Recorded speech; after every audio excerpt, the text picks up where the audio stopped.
Na na na na na na na na na na na na na na. Tu tens a graça infinita, só tu tens a salvação. Para mim, chamas aflitos e perdidos, trazendo paz e libertação. Vejo tua glória aqui, descendo neste lugar. Quero me prostrar e te adorar. Vejo tua glória aqui, descendo neste lugar. Quero me prostrar e te adorar. Só tu és santo, digno, eu te amo.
Continua invadindo e nos fortalecendo nessa manhã. Essa igreja é impressionante, porque você precisa ao mesmo tempo viver intensamente a vida da igreja local e ainda encontrar aquele dinamismo que só o Espírito Santo dá para ir além. Jerusalém, Samaria e até os confins da terra. Meu nome é Suzana e eu fui chamada para ser missionária aos 14 anos de idade. O Senhor me usa, aprove a Ele me usar em termos de um espaço tido como profissão, que é a psicologia, mas o Senhor usou esse espaço para me conectar através de universidades e de outros projetos com missionários ao redor do mundo. E eu quero trazer para vocês hoje o projeto de uma grande amiga chamada Patrícia, sua família, o José, o João Marcos e a Ana Raquel. E como eles estão para além, eu os trago para cá hoje. Eu fiquei pensando enquanto a gente adorava, se todos nós temos alguém nessa manhã que a gente se lembre, que a gente esteja se sentindo adorando junto com essa pessoa e que ela esteja bem longe daqui, servindo ao Senhor. E em 2013 eu pude ir para a Índia, no meu projeto de pós-doutorado, e unir esse projeto com aquilo que a Patrícia e a sua família estavam fazendo na Índia. O slide. E eu trago o projeto deles hoje. O Dino e a Melissa conhecem a Patrícia e combinamos já alguns domingos atrás que hoje, mesmo na ausência deles, do Dino e da Melissa, a gente iria trazer para vocês. Não sei se alguém se lembra, a Patrícia já deu uma palavra alguns anos atrás, acho que deve ter uns 5 anos ou mais. O slide. Tá bom, então eu vou começar a falar. Bem, a Patrícia, ela foi para a Índia com a sua família pela Interserve, que é um projeto de missões que coloca pessoas no mundo, principalmente dos povos não alcançados e com grande perseguição ao cristianismo, através de suas profissões. E ela desenvolveu ali, fez o seu doutorado lá, o seu esposo era professor numa universidade. E ali nós nos integramos para um projeto de trabalho principalmente junto às mulheres, nesse processo de adoecimento mental, de adoecimento físico também, de algumas doenças específicas. E através desse movimento de servir, ela é assistente social, a Patrícia, o seu esposo formado em zootecnia, e através dessas ferramentas eles chegam aos povos não alcançados. Hoje eles estão dando uma virada no projeto deles e por isso eu trago para vocês. O José é baiano, filho do meio de uma família de 3 irmãos, nascido num lar evangélico e teve essa experiência pessoal com Jesus aos 23 anos. Ele é formado em zootecnia e é pastor. A Patrícia é pernambucana, filha mais velha de 3 irmãos, é a primeira crente de sua família que se converteu aos 14 anos, assistente social e doutora em antropologia. E eles se conheceram em 97, em Minas Gerais, já servindo ao Senhor. Em 99 nasceu a Ana Raquel, em 2003 o João Marcos. Daqui a linda família, não pode faltar a cadelinha. A caminhada deles foi primeiro no Piauí, de 2000 a 2003, revitalizando igrejas, discipulado, ministério estudantil. Depois até 2005 em Minas Gerais, onde o José fez o mestrado. Trabalhou com evangelismo discipulado até 2008 na Bahia, com o ensino teológico, o ministério estudantil, evangelismo discipulado, e até 2018, sul da Ásia, principalmente a Índia, com evangelismo discipulado e ministério estudantil. Vocês têm algum missionário que vocês têm assim, meu Deus, que orgulho de conhecer essa pessoa? É o que eu sinto em relação a Patrícia. Que bom. Até 2021, ano passado, eles estavam na base, treinamento vocacionados, mentoria e discipulado. E aí, a gente já vinha orando nesse tempo de Brasil, para eles, nesse tempo de base.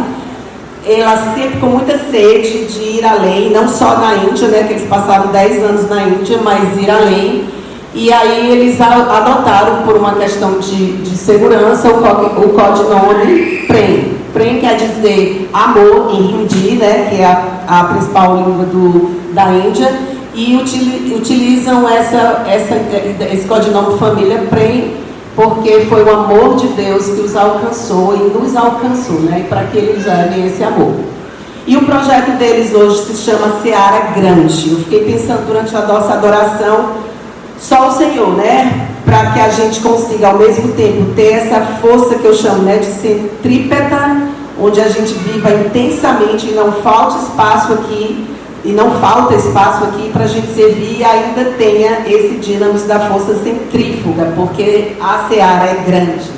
E a seara é grande porque a necessidade de trabalhadores, muitos povos não alcançados. Pode passar. E esse projeto que vem através da Crossover Global, que é uma organização fundada em 87 nos Estados Unidos, aí está o site deles, está presente em 34 nações, dentre as quais o Brasil, ela serve entre os povos não alcançados. Pode passar.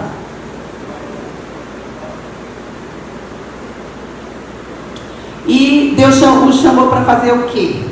Servir na tarefa de plantação de novas igrejas, dando suporte para seu desenvolvimento e multiplicação saudáveis do ponto de vista espiritual e material, usando as habilidades profissionais, dons e talentos para abençoar essas vidas, buscando meios de acesso às pessoas para compartilhar as boas novas de salvação e testemunhar e fazer discípulo falando sobre o amor de Deus. Então toda essa vivência na Índia e tantos anos e todo esse preparo através da Crossover, eles vão poder agora realmente ser uma ponte para muitos irem e eles mesmos irem e treinarem pessoas. Então, no Brasil, através do ensino, eles vão fazer esse treinamento e, de uma forma global, também treinando outros líderes. Já começaram aqui a Patrícia, acho que mês passado, dando um treinamento.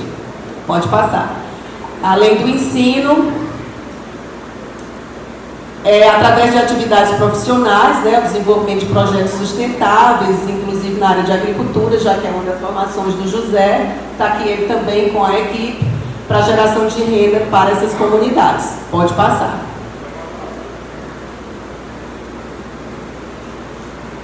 E onde isso vai acontecer? No que eles estão denominando de grande seara. Essa visão de que a Patrícia e sua família é extremamente ligada a uma igreja local. Com ela eu aprendo essa capacidade de estar tão ligada à sua igreja e ao mesmo tempo ir tão longe.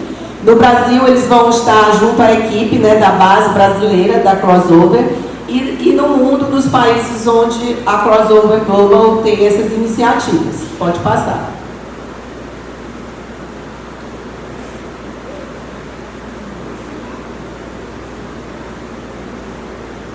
E existe um orçamento para isso, o valor de $2.000 corresponde mais ou menos a R$10.000 mensais, e eles que podem vir através de igrejas, pessoas físicas e jurídicas, e eu sou uma dessas que quer levar esse projeto para as igrejas. Pode passar.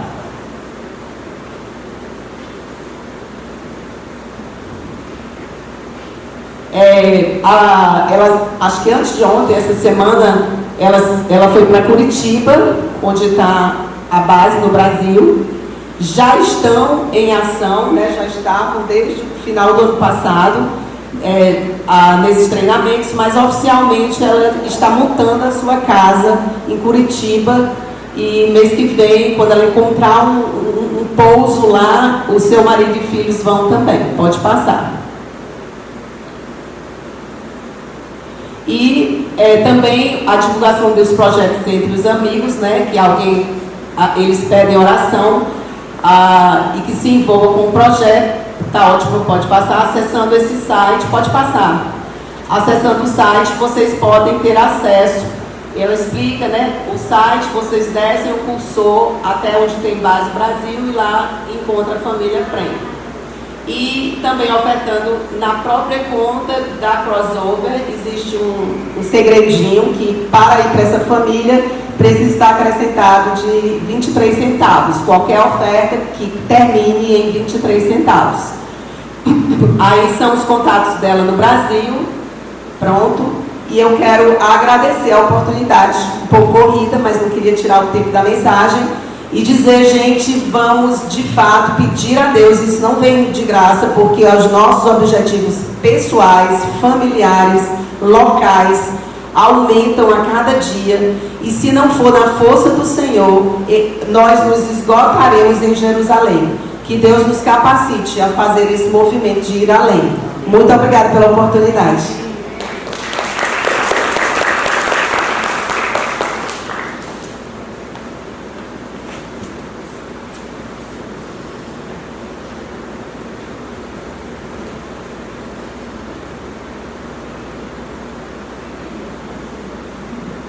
Bom dia. Bom dia. A máscara abafou.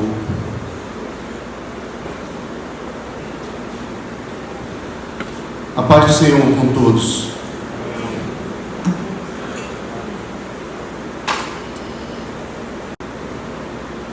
Nós iniciamos uma série que a gente teve aqui no domingo passado sobre o céu, e hoje é o nosso segundo episódio.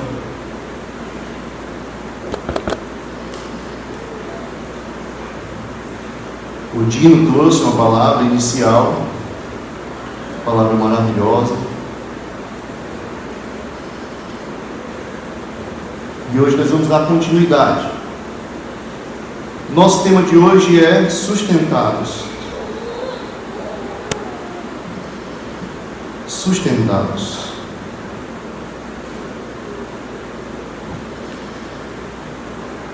E eu queria esclarecer antes um pouco a respeito do significado dessa palavra, e não só a respeito do significado dessa palavra, mas também dessa série.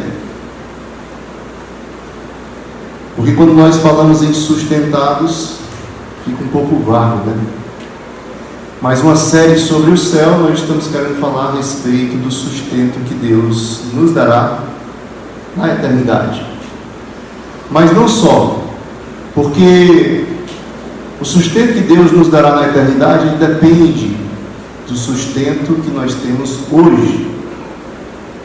Então quero contrapor, de certa forma, colocar esse olhar no hoje, porque nós só podemos gozar do sustento do Senhor na eternidade se nós observarmos o sustento que Ele nos dá hoje. E em relação a essa série, eu queria que a gente refletisse um pouco a respeito da importância de sabermos sobre o céu. Pense um pouquinho com você mesmo. Será que é importante nós refletirmos sobre o céu? Que importância tem isso? É uma doutrina bíblica, sim, mas é uma doutrina que muitos acham um pouco vaga, devido às imagens que são colocadas nas escrituras a respeito do céu. Então a gente às vezes vê como um pouco vago para ser importante, né? A gente acha que pelo fato de nós termos muitas imagens, símbolos, que é difícil da gente, de certa forma, racionalizar, aí a gente pensa que é algo que não tem tanta importância, porque se tivesse, seria mais direto, seria mais racional, seria mais palpável, né? Mas nós estamos falando da eternidade, gente, não tem como ser mais palpável. E a forma de falar em imagens é a única forma de trazer a grandiosidade, um pouquinho da grandiosidade do que aquilo é. O céu não cabe na nossa cabeça, mas a nossa cabeça cabe no céu, e a gente pode imaginar, e é por isso que é trazido imagens para nós. Então, qual a importância, né? Atualmente eu tenho percebido que a doutrina a respeito do céu, ela não tem sido muito valorizada. Não quero que você responda, mas pense consigo mesmo, quantas vezes você ouviu um sermão sobre o céu? quantas vezes no seu tempo de igreja você ouviu um sermão sobre o céu? Eu creio que muito pouco. E o que está por trás disso é que, como nós vivemos numa época muito racionalista, e eu nem diria talvez muito racionalista, mas racionaloide, porque a gente raciocina de forma errada, mas a gente sempre acredita naquela questão da razão, da mente, do pensamento, né? Da lógica. A gente sempre está confiando na ciência, nessas coisas que não estão erradas, mas nós somos também levados por vento de doutrina que aparentemente tem lógica. E aí a gente exige que todas as coisas que nós vamos ou devemos crer, elas tenham essa lógica. Só que com coisas indizíveis não tem lógica. Coisas indizíveis, coisas de Deus, coisas que são sublimes, elas são reveladas no coração através do Espírito. E aí o que acontece é que os nossos dias eles são repletos de muitas doutrinas, de muitas palavras, às vezes de muita lógica, e aí o céu não cabe nisso. E a gente fica sem conhecer algo que é fundamental para nós. Fundamental. Eu, às vezes, penso que existem dois tipos de crentes desesperançosos, ou sem esperança, ou sem o poder da esperança. Um é aquele que nunca pensa sobre o céu, e é sem esperança. O outro é aquele que pensa erroneamente sobre o céu. Esse também vai ser um crente sem esperança. Se nós abrirmos as nossas Bíblias no livro de Hebreus, capítulo 6, se vocês quiserem abrir, por favor, capítulo 6, verso 19. Hebreus 6, 19.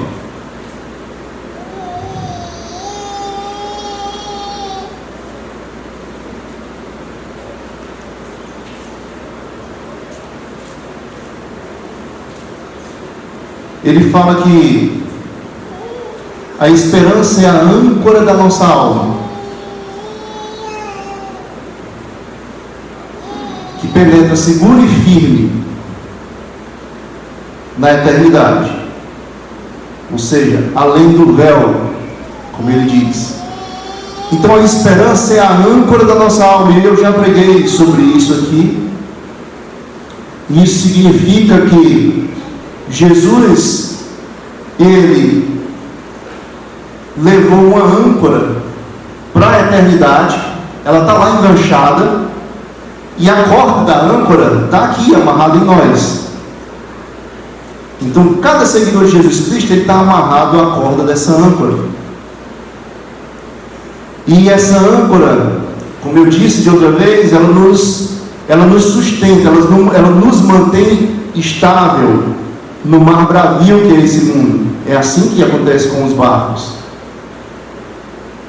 E se nós estamos ancorados na eternidade, nós sofremos abalos. Mas somos sustentados. No fim, a tempestade passa e nós ali estamos, porque estamos ancorados na eternidade. Então, se a esperança é a âncora da nossa alma, e o céu ele tem uma força de tornar a nossa esperança robusta, então não pensar sobre o céu é, de certa forma, minguar a nossa esperança. Minguando a nossa esperança, nós podemos de repente nos soltar dessa corda que está ancorada na eternidade. E aí, pobre de nós, no mundo de ondas, tão malucas, de um mar tão bravio, querendo tragar todos nós vamos passar maus bocados. Então é por isso que eu digo que o céu tem grande importância, pensar sobre o céu tem grande importância para nós, porque ele aviva o poder da esperança em nossas vidas. Eu mesmo passei muito tempo sem pensar sobre o céu. Eu mesmo passei muito tempo com a minha esperança abalada, diluída. Por quê? Porque eu não busquei conhecer e saber como nós devemos tratar essa doutrina do céu, e hoje eu quero falar para vocês. Então há basicamente dois tipos de crentes que têm a esperança abalada ou diluída, e por isso somos fracos. São aqueles que perdem o poder da esperança, que não pensam no céu e por isso não ficam ancorados na eternidade. Nós perdemos a firmeza, a alegria permanente, a força espiritual que essa promessa de Deus nos traz. Gente, promessa de Deus existe, apesar de muitos fazerem um jogo terrível com essas coisas e acrescentarem promessas que não foram dadas, mas promessas de Deus existem. A eternidade é uma delas, o céu eternamente com Ele é uma delas, e elas são motores para a nossa alma. Toda promessa bíblica, ela é motor para a nossa alma, porque ela aviva a nossa esperança. Aviva a nossa esperança. E aí eu vou parecer um pouco, como é que a gente chama? Um pouco radical. De quem que vocês acham que é o plano de nós não pensarmos no céu, de nós esquecermos a doutrina dos céus? De quem vocês acham que é o plano? Eu vou dizer, Satanás. Mas tudo bota a culpa no diabo. Mas eu vou já falar aqui, o texto bíblico, que nos suporta nisso, porque eu também tenho um pavor de discurso que coloca tudo culpa no diabo.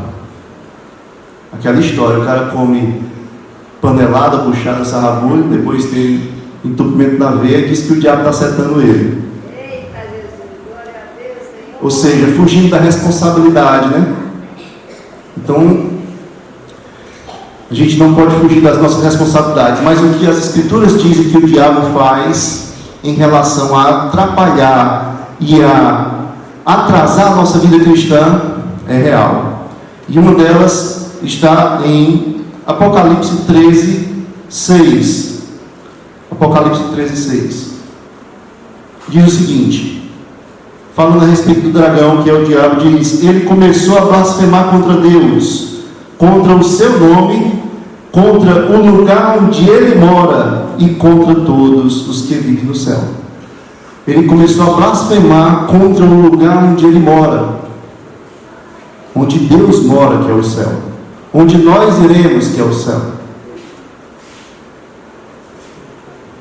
Então Satanás blasfemou, ou ele está falando, quem acredita que isso é futuro, ele blasfemará contra o lugar onde Deus mora, que é o céu. Quem acredita que esse versículo é do passado, então ele blasfemou, e se ele ainda que é certo vive, então ele blasfema contra o lugar onde Deus mora. Então é vantagem, o diabo com os seus planos sabe que é vantagem fazer o crente esquecer da doutrina celestial.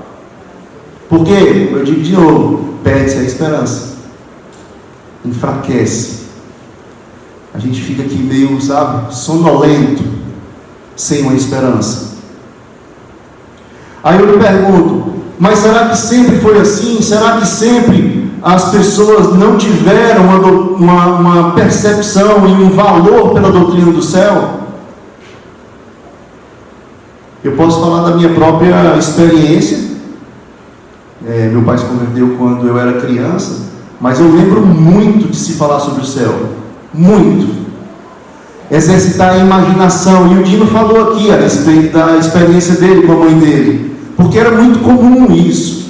Era muito comum as crianças serem enriquecidas com as imagens celestiais, para crescerem com essa esperança, fortificadas nessa esperança. Mas nós temos perdido. A nossa mente racional, o racionaloide, tem colocado de lado o céu. Porque ele não tem muitas formas de você estar tratando dele logicamente. Outro tipo de comunicação, inclusive mais profundo que a lógica.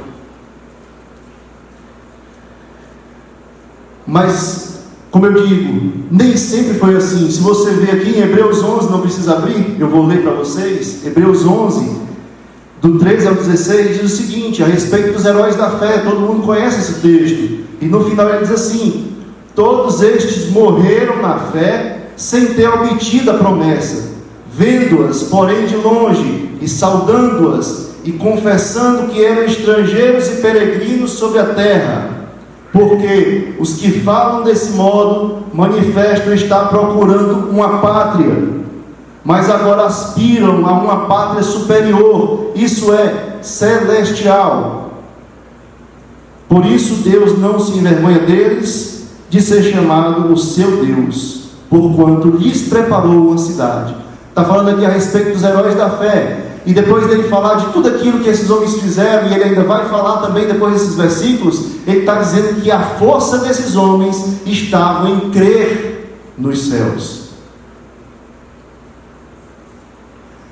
Diz que alguns fecharam bocas de leões, outros lutaram contra exército, outros contra o fogo, outros, ele fala lá vários exemplos. Se você depois quiser ler Hebreus 11, você vai ver toda a força desses homens é colocada na esperança que eles têm de uma pátria celestial. Então, será que é importante nós refletirmos sobre o céu, aprendermos sobre o céu e buscarmos mergulhar a nossa imaginação naquilo que a Bíblia nos revela a respeito do céu? Por favor, também tenham cuidado com o extremo. Sejam bíblicos. Vejam o que a Bíblia diz a respeito disso. Porque o tanto de loucura que tem por aí também. Aí fica aqueles que evitam o assunto por causa da loucura, e os outros que multiplicam a loucura por causa dos que evitam. A gente é sempre assim. A gente é sempre polêmico. Estamos sempre nos polos. Ninguém fica no equilíbrio. Então tenhamos cuidado, tanto com a loucura, quanto com a cegueira. Tenhamos cuidado, que nós sejamos equilibrados, maduros, bíblicos, naquilo que nós devemos pensar e exercitar a respeito do céu.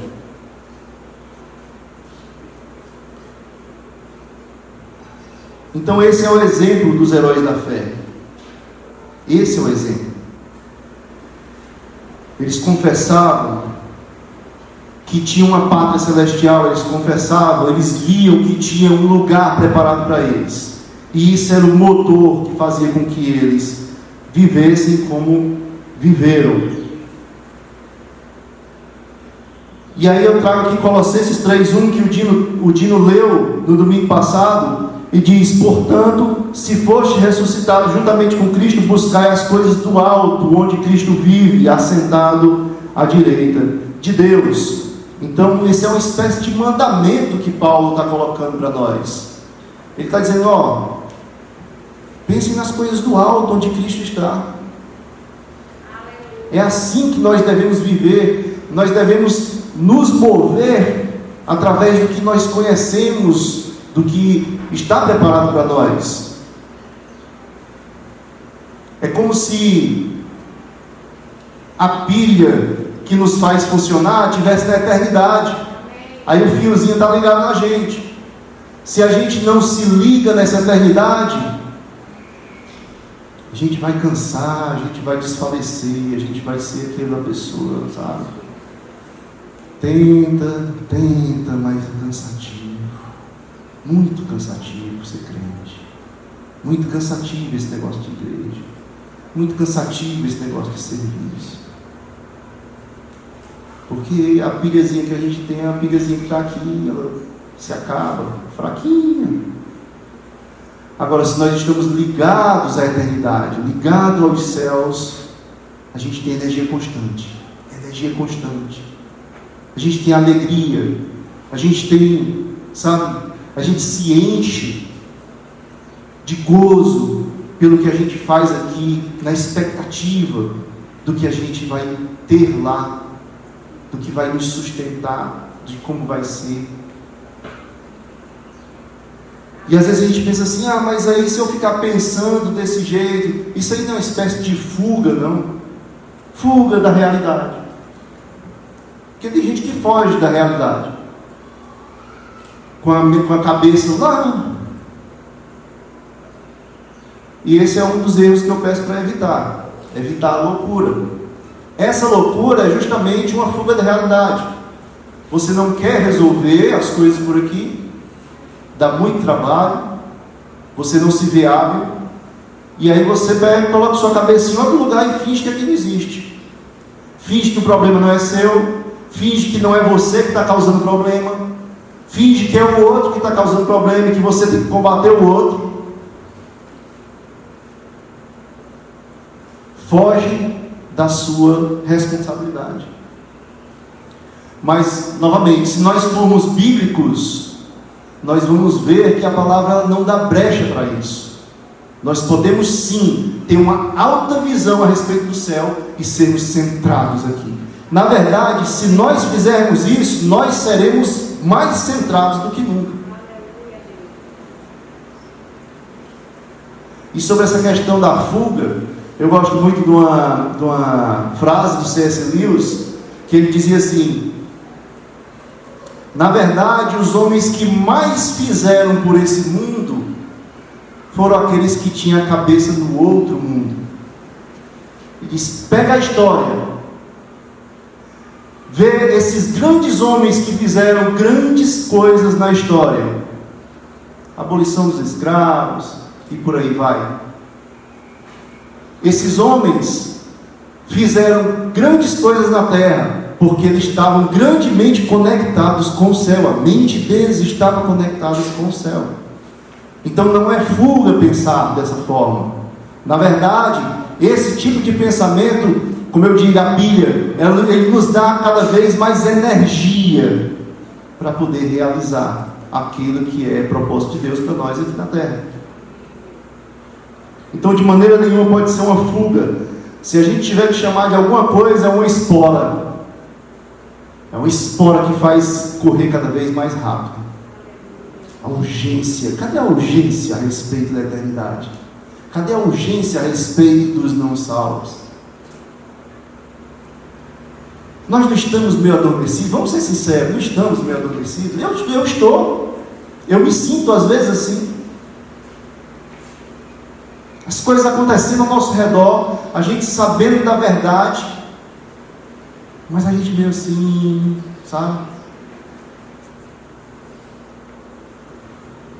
Nós precisamos reavivar a doutrina a respeito do céu nas nossas mentes para que nós sejamos mais eficazes, sejamos mais jubilosos a respeito daquilo que nos aguarda, porque na medida que nós somos mais jubilosos, mais alegres, cheios de gozo a respeito dessas imagens, mais nós somos vivos e avivados para viver aqui. Sabe quando você está muito alegre a respeito de uma coisa e chega alguém e a pessoa não entende nada porque você chega falando daquele jeito? É assim. É desse jeito que nós precisamos estar para poder realizar os propósitos de Deus aqui na terra. Precisamos estar avivados, precisamos estar entusiasmados com o que nós sabemos. É por isso que às vezes eu vibro às vezes com pessoas que têm menos estudo e buscam a palavra de Deus de forma intensa e estão abertos ao ensino, porque elas captam aquilo ali como uma criança, os olhos ficam desse tamanho assim, aprendendo. E aí sai dali. E sem brincadeiras que eu conheço são as que dão mais resultado. Por causa desse entusiasmo. E aí você não precisa ter medo, porque Deus é contigo, e Deus, Ele visita os corações daqueles que você vai ter encontro. Não precisa ter medo da sua imagem, se você vai falar besteiras, se isso é coisa do passado, se nós vivemos numa época racional e isso não cabe. Não tem isso, não tem isso. Deus convence corações sem palavras, imagine com palavras bíblicas. Às vezes, num olhar, o cara é quebrantado, chora, e ali ele se abre, se entrega para Deus. Ou seja, o convencimento que a palavra de Deus fala, não é um convencimento argumentativo. Ele é um convencimento do Espírito. E ele depende do coração. E Deus conta conosco para isso. Então, que nós possamos realmente quebrar essa espécie de maldição no mundo dos crentes, que fez com que a gente esquecesse a beleza da doutrina celestial. Amém?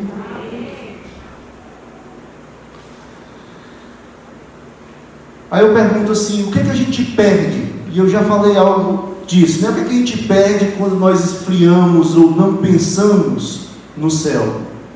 Eu já citei aqui Hebreus 6,19, dizendo que é a âncora da nossa alma a esperança. É a âncora da nossa alma. E se nós não pensamos nos céus, nossa esperança é diluída e nós ficamos sem âncora. Mas eu também queria ler mais 2 textos que falam sobre isso. O primeiro está em 1 Tessalonicenses 4,13 e diz o seguinte: não queremos, porém, irmãos, que sejais ignorantes com respeito aos que dormem, aos que já morreram, para não vos entristecerdes como os demais, que não têm esperança. Então Paulo está dizendo que, meus irmãos, eu não quero que vocês sejam ignorantes a respeito daqueles que já morreram, para que vocês não fiquem entristecidos como esses demais aí, que não têm esperança, porque não creem. Então o céu, como eu disse, aviva a nossa esperança. E aí outra questão que ele traz aqui nesse versículo, ele nos dá alegria, ele evita a tristeza. Não quero que vocês se entristeçam como esses que não têm esperança. Eu quero que vocês sejam alegres como os que têm esperança.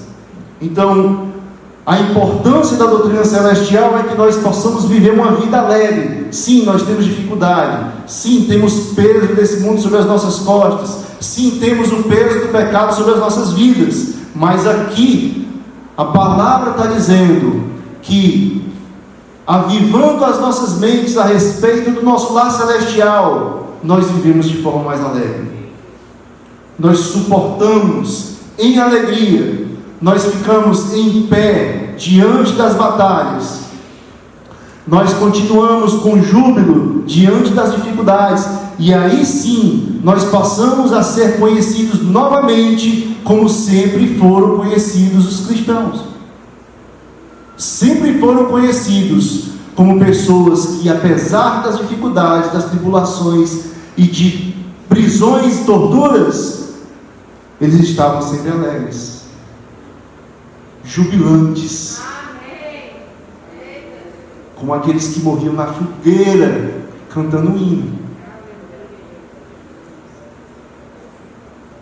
Eu esqueci de avisar que eu não sou igual ao Dino, eu não consigo chorar e falar, tá? Então, se eu calar aqui de repente, espera um pouquinho que eu consigo falar de novo. Eu tenho que aprender essa técnica. Pastor, Tessalonicenses 4,13. E aí ele segue o texto, outra passagem que eu quero ler, 1 Tessalonicenses 4, e aí ele continua do 14 ao 18, e ele diz o seguinte: pois se cremos que Jesus morreu e ressuscitou, assim também Deus, mediante Jesus, trará em sua companhia os que dormem. Ora, ainda vos declaramos, por palavra do Senhor, isto nós, os vivos, os que ficamos até a vinda do Senhor, de modo algum precederemos os que dormem, porquanto o Senhor mesmo, dada a sua palavra de ordem, ouvida a voz do arcanjo e ressoada a trombeta de Deus, descerá dos céus, e os mortos em Cristo ressuscitarão primeiro. Depois nós, os vivos, os que ficarmos, seremos arrebatados juntamente com eles, entre nuvens, para o encontro com o Senhor nos ares. Olha agora o que eu vou dizer. E assim estaremos para sempre com o Senhor. Consolai-vos, pois, uns aos outros com estas palavras. Amém? Glórias ao Senhor. Consolai-vos uns aos outros com estas palavras. O que é que significa? Que essa perspectiva a respeito do céu é um consolo para nós e é uma ferramenta, instrumento de consolo para outros. Você conhece irmãos que estão sofrendo hoje?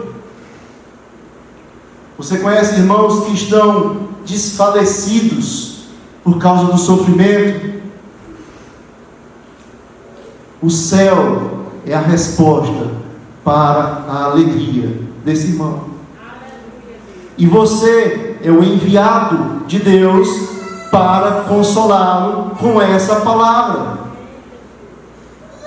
Por isso que é importante nós conhecermos a doutrina celestial, porque ela é instrumento nas nossas mãos. Eu sempre gosto de falar que toda dificuldade que eu passo, todo aperto, eu olho por esse lado celestial e eu sair dali, que tipo de instrumento, de ferramenta Deus está colocando na minha maleta para eu ajudar outros. Porque existe uma maleta espiritual que você carrega ela para onde você vai. Alguns têm um conjuntinho de chave de fendas, outros já têm as ferramentas mais pesadas. Depende da vida que você levou, depende do que você já passou. E toda vez que eu passo por alguma situação, eu digo: agora eu tenho essa ferramenta, eu não tinha na minha maleta. E de repente, se eu estou por aí e tem um irmão no prego, nessa situação, eu tenho essa chave.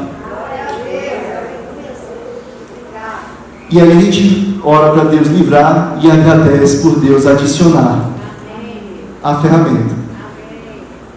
E assim nós multiplicamos a forma com que nós podemos servir a Deus, ao reino de Deus, aos irmãos, à igreja. Você já pensou nisso? Depois reflete sobre a tua ferramenta, tua maleta de ferramenta. Reflete sobre ela. Reflete sobre quais instrumentos você tem nela e que você pode utilizar. Não deixe enferrujar. Aquele alicate que você nunca pegou, aí quando vai pegar o bicho está duro, não dá nem para usar direito. Cego. Não deixe enferrujar. Observa quais são os instrumentos que Deus tem te dado durante o andar da sua vida. Tem gente que tem vou ilustrar rapidinho. Tem gente que tem ferramenta nessa maleta que eu não tenho. Por exemplo, gente que perdeu um ente querido próximo, muito próximo. Eu não tenho esse instrumento, mas tem gente que tem. Foi difícil? É difícil? É. Mas agora você tem um instrumento. Você tem uma chavezinha ali que outros não têm. E multiplica isso pelas situações da sua vida, ou de conhecimento da situação de vida de outro, que você pensou assim: meu Deus, que situação difícil que essa pessoa está passando.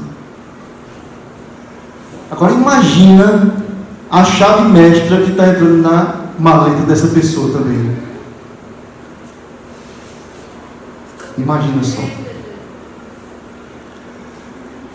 Deus é bom sempre conosco. Aí você pode me dizer assim, tá certo, tudo bem, entendi que o céu é algo importante para que eu possa avivar na minha vida.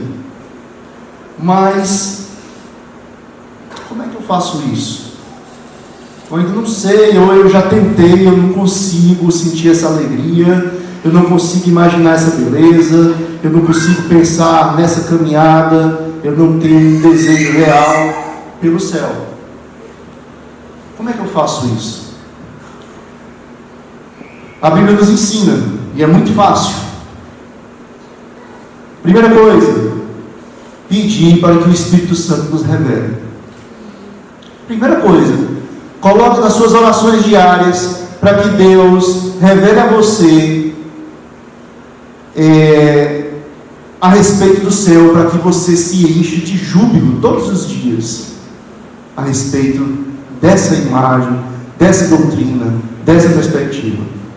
Peça para que o Espírito Santo lhe revele o significado dessa promessa. Coloque no seu coração um anseio indizível pelo céu. Que o Espírito Santo possa despertar no coração sobre as sublimidades do que nós viveremos lá.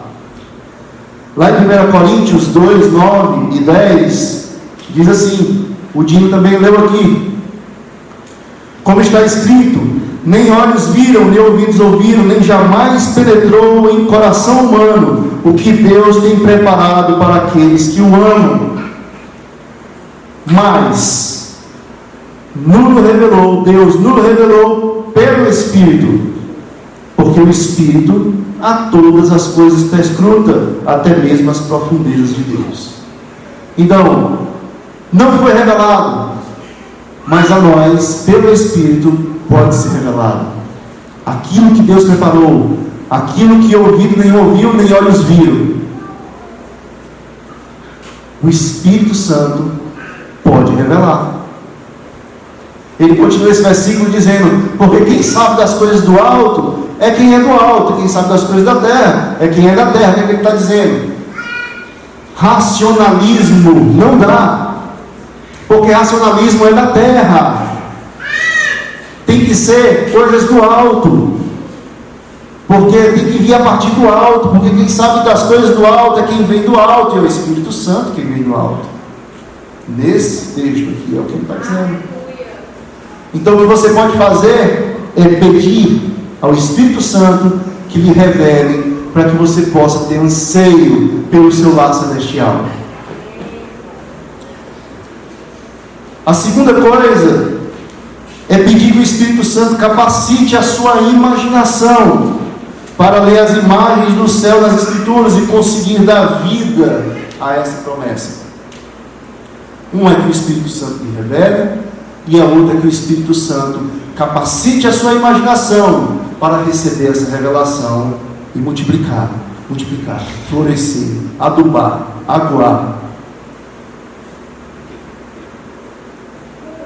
Porque às vezes a gente tem uma revelação, e me entendo, das Escrituras, que toca o nosso coração, e a gente ali toma um susto do conhecimento que foi aberto os seus olhos para aquele texto que você nunca tinha visto, mas de repente você esquece tudo, passou, deixou para trás, aí você tem um monte de história para contar do seu passado, nenhuma para contar do presente. Então é preciso que o Espírito Santo não só revele, é preciso que você ore para que o Espírito Santo não só revele, mas que ele também capacite a sua mente a fazer com que aquele ensino do Espírito Santo seja cultivado e multiplicado em você. Porque falar de imaginar o céu não é algo fictício. A gente às vezes pensa porque as imagens bíblicas que tem no céu são imagens simbólicas, às vezes muitas delas são um emaranhado de símbolos que às vezes a gente não entende. Mas fazer o quê? Falar do indizível só dá por imagem. Metáfora, né?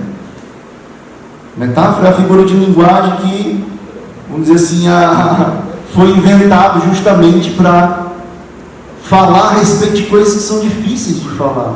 E aí você usa símbolos para poder dizer o que você quer dizer. Então o céu é muito metafórico na Bíblia. Isso faz com que nós possamos cometer um grande erro. Um grande erro. Qual é esse grande erro? Porque as imagens parecem metafóricas e simbólicas, a gente acha que a coisa é imaterial. Não precisa responder, mas eu vou fazer uma pergunta e você pensa consigo mesmo. Você pensa que no céu você vai ser um espírito ou que você vai ter um corpo? Às vezes nós somos tentados a pensar que nós seremos um espírito, que as coisas lá são todas espirituais. Por quê?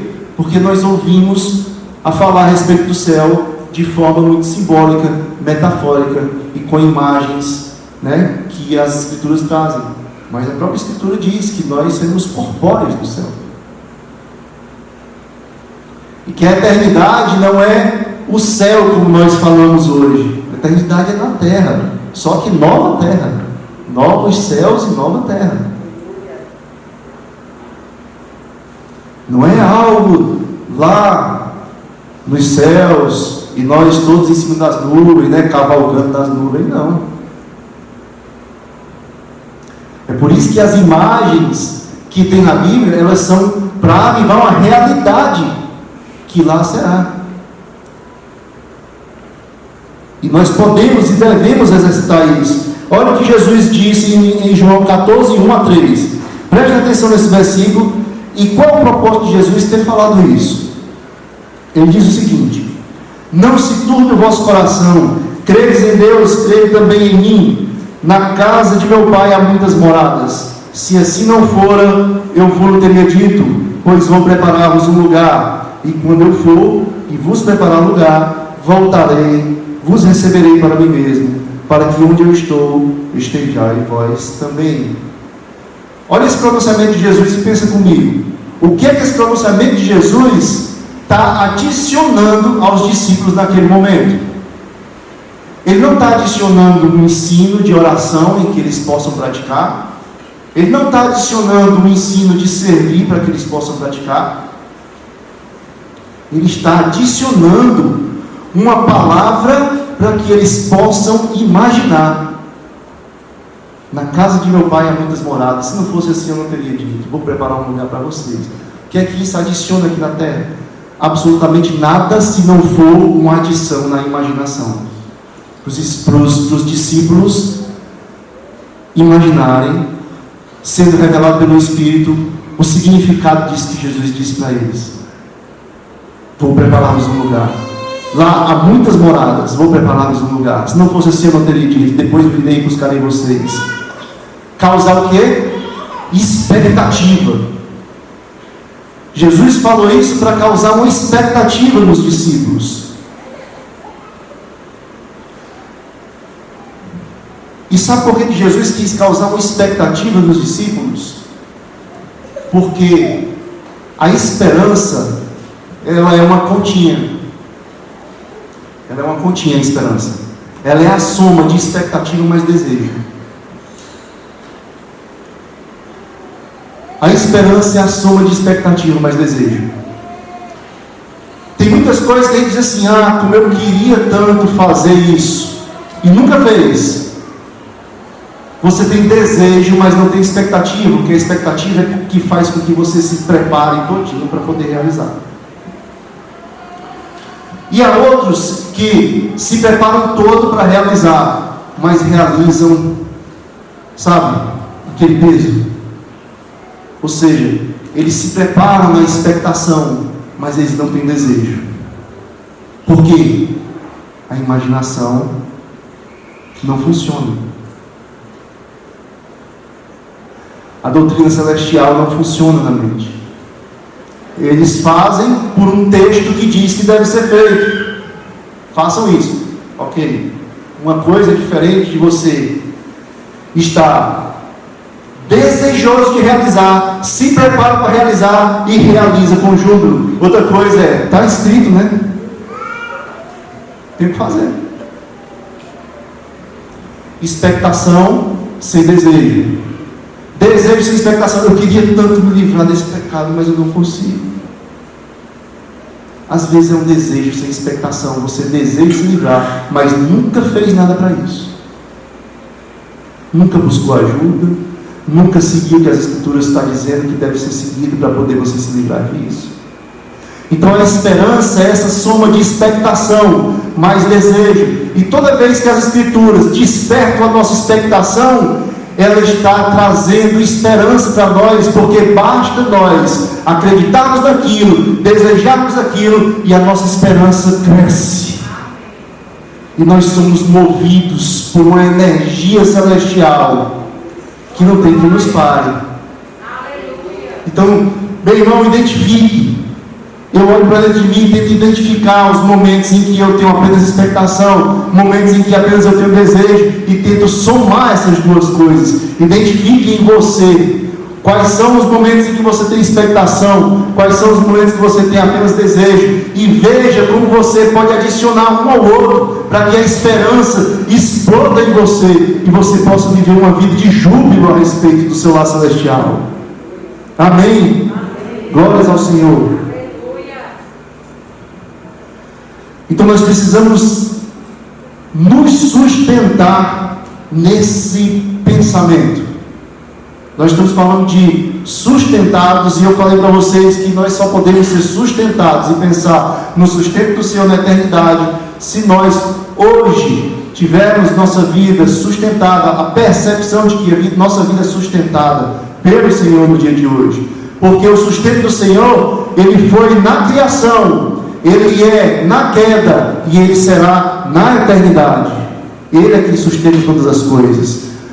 A coisa muda porque na criação foi quando Deus criou todas as coisas. Ele diz: no princípio criou Deus os céus e a terra era sem forma e vazia, havia trevas sobre a face do abismo, e disse Deus: haja, haja, haja. E viu Deus que tudo era bom, não havia pecado. Ele criou o homem e disse: é muito bom. Mas o pecado entrou no mundo. Mas depois que o pecado entrou no mundo, Deus não deixou de sustentar o mundo.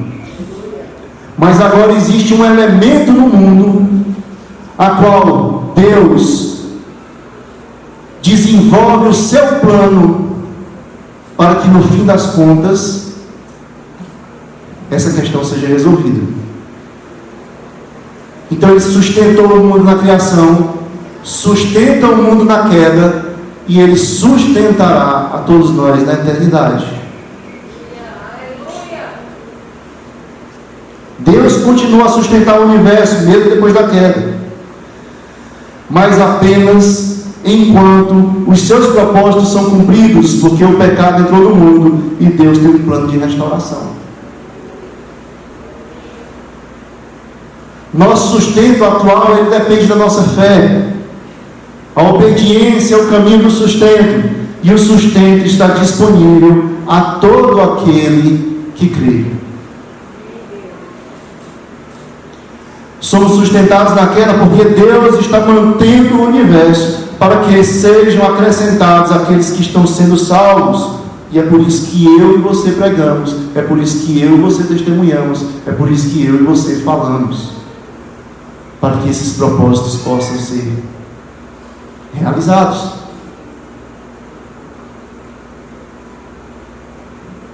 Deus nos sustenta em todas as coisas. Se vocês querem ver um pouquinho do que é o sustento de Deus no universo, depois vocês leiam Jó, capítulo 38 e 39. Quando Jó se intrometeu a fazer perguntas difíceis a Deus, e Deus disse: tu tem pergunta difícil para fazer? Eu vou fazer agora umas para tu. Aí você lê o capítulo 38 e 39, você vai ver um pouquinho o que é o sustento de Deus, né? Onde ele diz que bota ferrolho no mar para que o mar não passe daquela linha, né? Onde é que estão as comportas da neve, da chuva, para onde é que vai essa água depois que cai. Então você vai ver o que é um pouquinho do sustento que Deus mantém no universo. E sustentados eternamente, a respeito do céu. E eu penso que a melhor maneira de falar sobre o céu não é tentando parafrasear o que está escrito, mas as próprias palavras que estão escritas. Porque eu acho que tem uma força imensa, como foi colocado ali nos textos pelos escritores do Novo Testamento. Até porque eles estavam completamente inspirados pelo Espírito Santo para escrevê-los. E eu faço esse apelo que nós sejamos bíblicos no nosso pensamento do céu, a respeito do céu. A Bíblia fala mais ou menos umas 600 vezes a respeito do céu. 600 vezes. E nós podemos adicionar palavra por palavra no nosso coração, para que a nossa imaginação possa frutificar com o que ali é dito, e nós possamos receber energia celestial daquela pilhazinha que eu digo que está lá nos céus, né? Pelo amor de Deus, não pensar que eu estou aqui com o hinduísmo, né? Energia, não sei o que, os cristais, não sei de onde. Mas é essa energia celestial de júbilo, de esperança, porque nós sabemos o que nos aguarda. É isso que nós precisamos. Eu queria fazer um exercício com vocês, rapidinho. Nós estamos caminhando para o fim. Eu queria que nós fechássemos os nossos olhos, curvássemos as nossas cabeças, e aí, quando eu terminar de ler, eu vou ler alguns textos, tá certo? E eu queria que vocês ouvissem a leitura desses textos e imaginassem a respeito do que esses textos estão falando e colocassem uma atenção especial, né, no significado desses textos com relação à eternidade, aos céus, novo céu e nova terra, para que você pudesse fazer esse exercício de imaginação que desde o começo eu estou falando.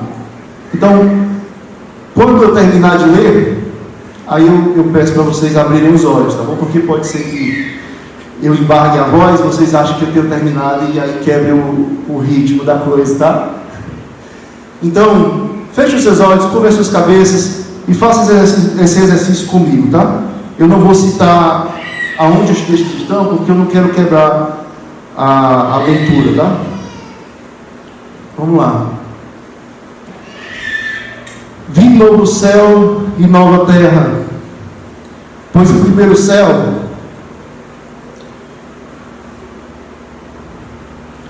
e a primeira terra passaram, e o mar já não existe. Vi também a cidade santa, a nova Jerusalém, que descia do céu da parte de Deus, ataviada como noiva, adornada para o seu esposo. Então ouvi grande voz vinda do trono, dizendo: eis o tabernáculo de Deus com os homens, Deus habitará com eles, eles serão povos de Deus, e Deus mesmo estará com eles, e lhes enxugará dos olhos toda lágrima, e a morte já não existirá, já não haverá luto, nem pranto, nem dor, porque as primeiras coisas já passaram. Então me mostrou um rio de água viva, brilhante como cristal, que sai do trono de Deus e do Cordeiro. No meio da sua praça, de uma e outra margem do rio, está a árvore da vida, que produz 12 frutos, dando seu fruto de mês em mês, e as folhas da árvore são para a cura dos povos. Nunca mais haverá qualquer maldição. Nela estará o trono de Deus e do Cordeiro. Os seus servos o servirão, contemplarão a sua face, e na sua fronte está o nome dele. Então já não haverá noite, nem precisam eles de luz de candeia, nem da luz do sol, porque o Senhor Deus brilhará sobre eles, e reinarão pelos séculos dos séculos. Um dos anciãos tomou a palavra, dizendo: estes que se vestem de vestiduras brancas, quem são e de onde vieram? Respondi-lhe: meu Senhor, tu o sabes. Ele então me disse: são estes os que vêm da grande tribulação.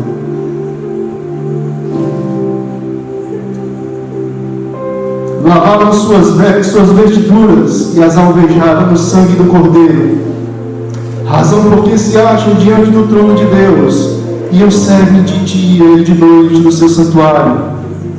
E aquele que se assenta no trono estenderá sobre eles o seu tabernáculo. Jamais terão fome, nunca mais terão sede. Não cairá sobre eles o sol, nem o ardor, pois o Cordeiro que se encontra no meio do trono os apacentará e os guiará para as fontes de água da vida. E Deus lhe enxugará dos olhos toda lágrima. Ah, todos vós, os que tendes sede, vinde às águas, e vós, os que tendes dinheiro, os que não tendes dinheiro, vinde, comprai e comei. Sim, vinde, comprai sem dinheiro e sem preço vinho, leite. Tragará a morte para sempre, e assim enxugará o Senhor Deus as lágrimas de todos os rostos, e tirará de toda a terra o opróbrio do seu povo, porque o Senhor o falou. Os resgatados do Senhor voltarão e virão a Sião com cânticos de júbilo. Alegria eterna coroará a sua cabeça. Gozo e alegria alcançarão, e deles fugirá a tristeza e o gemido. Porque para mim, tenho por certo que o sofrimento do tempo presente não podem ser comparados com a glória a ser revelada em nós. Porque a nossa leve e momentânea tribulação produz para nós eterno peso de glória, acima de toda comparação, não atentando a nós nas coisas que se veem, mas nas que não se veem, porque as que se veem são temporais, e as que não se veem são eternas. Que diremos, pois, à vista dessas coisas? Se Deus é por nós, quem será contra nós? Aquele que poupou o seu próprio filho, não poupou o seu próprio filho, antes por todos nós o entregou, porventura não nos dará graciosamente com ele todas as coisas? Quem intentará acusação contra os eleitos de Deus? É Deus que os justifica. Quem os condenará? É Cristo quem morreu, ou antes, quem ressuscitou, o qual está à direita de Deus e também intercede por nós. Quem nos separará do amor de Cristo? Será tribulação, angústia, ou perseguição, ou fome, ou nudez, ou perigo, ou espada? Como está escrito: por amor de ti somos entregues à morte todo dia, fomos considerados como ovelhas para o matadouro. Em todas essas coisas, porém, somos mais que vencedores, por meio daquele que nos amou. Porque estou bem certo de que nem a morte, nem a vida, nem os anjos, nem os principados, nem as coisas do presente, nem do porvir, nem os poderes, nem a altura, nem a profundidade, nem qualquer outra criatura poderá nos separar do amor de Deus que está em Jesus Cristo, nosso Senhor. Glórias ao Senhor Jesus. Pode abrir seus olhos. Glórias ao Senhor Jesus.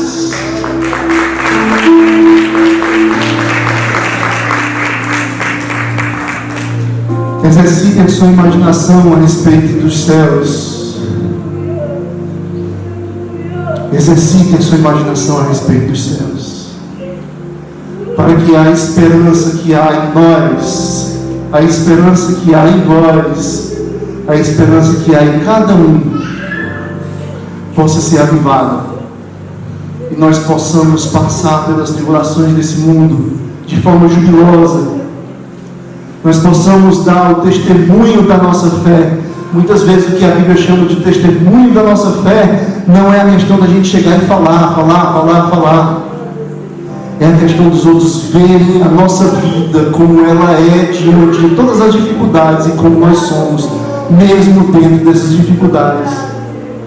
A nossa vida transformada pela nossa esperança, a nossa vida fortificada por aquilo que nós esperamos, a nossa vida engrandecida por aquilo que nós estamos, como diz Paulo, olhando meio que através de um espelho sujo, mas que nós veremos face a face. Nós veremos face a face. E aí depois disso já não precisa mais de tanta explicação, porque nós o conheceremos estaremos diante dele. Eu creio que uma das maiores alegrias que eu vou ter no céu é de aprender com Jesus. Tanta coisa que eu gostaria de perguntar.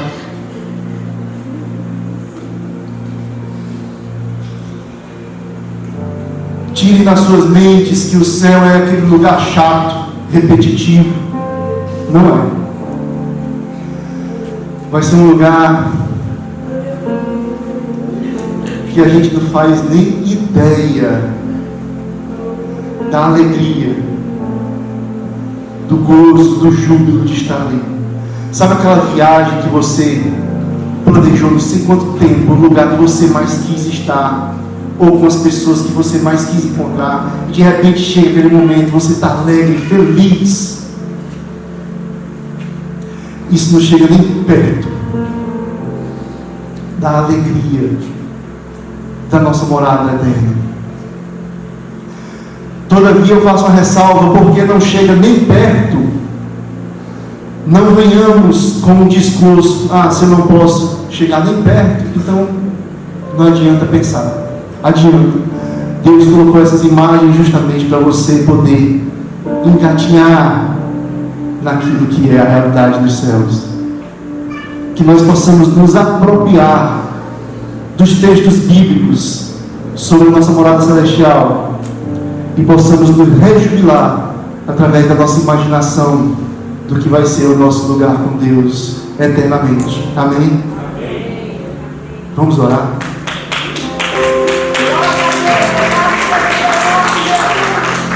Senhor Deus, te agradecemos, Pai. Te agradecemos pela Tua palavra, Senhor. Tua palavra que foi revelada a nós, a fim de que possamos andar segundo a Tua vontade, Senhor. Senhor, e nós sabemos que uma dessas revelações é a respeito da nossa morada celestial, Senhor. E sabemos que o propósito dessa revelação, Senhor, é nos dar um motor para vivermos aqui. Que a esperança possa ser, Senhor, esse motor em nós. Mas para que esse motor possa estar em pleno funcionamento, Senhor, nós precisamos nos apropriar dessa promessa, Senhor. Eu sei que essa expressão apropriar-se de uma promessa está tão desgastada pelas loucuras, Senhor, da igreja. Mas nós não vamos perder o vocabulário correto da Bíblia, porque está sendo mal utilizado. A palavra correta é realmente apropriar-se dessa promessa. Aproprie-se dessa promessa. Nós te agradecemos porque Tu nos revelou a nós, Senhor. E agora nós podemos, Senhor, imaginar, exercitar e sermos nutridos por essas imagens. Em nome de Jesus, que Teu Espírito venha nos revelar, Senhor, do nosso coração, da nossa mente, nos capacitar a ter um alto valor a respeito da nossa morada celestial, Senhor. A fim de que toda a nossa mornidão, Senhor, todo o nosso cansaço, toda a nossa dissolução, Senhor, toda a nossa falta de forças, Pai, possam ser dissipadas, nós possamos viver em alegria e júbilo, Senhor. Que os nossos cânticos a respeito dos céus sejam cânticos alegres, que nós possamos realmente nos jubilar, Senhor, a respeito daquilo que Tu faz, Senhor. Em nome de Jesus, Senhor, abre as mentes dos meus irmãos e a minha, Senhor, a fim de que possamos captar a grandeza, a profundidade, a largura dessa revelação, Senhor. Em nome de Jesus, te agradecemos. Amém, Senhor.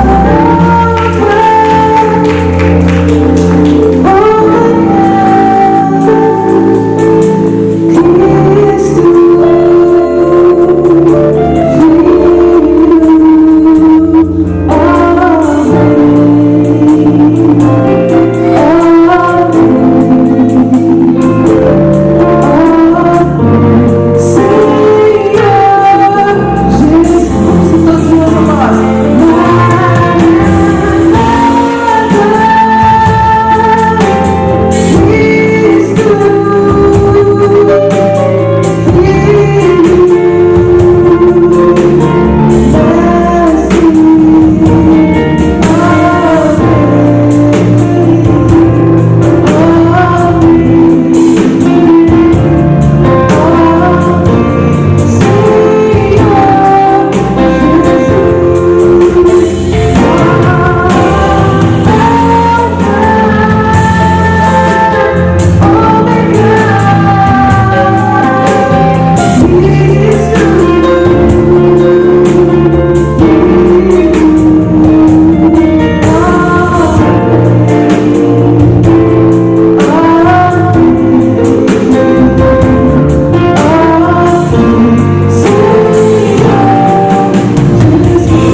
Glória